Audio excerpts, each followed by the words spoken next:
Hello friend, नमस्कार। मेरे भोजपुरी देहाती गीत के चैनल पर जितने बहन भाई अम्मा चाची लोग जुड़े हैं, मैं सभी के लिए मंगल कामना करती हूँ कि आप लोग स्वस्थ रहें, मस्त रहें, अपना ख्याल रखें।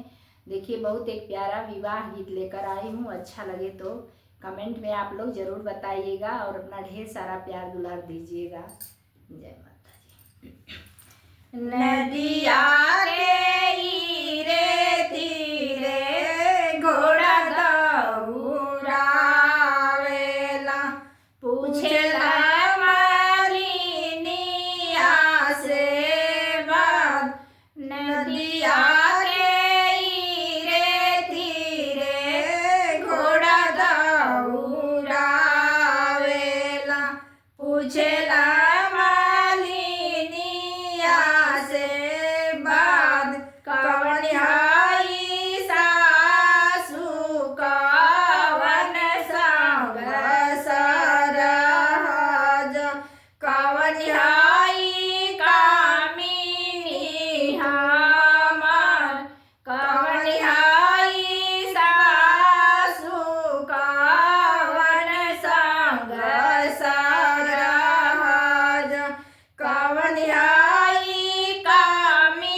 सुनी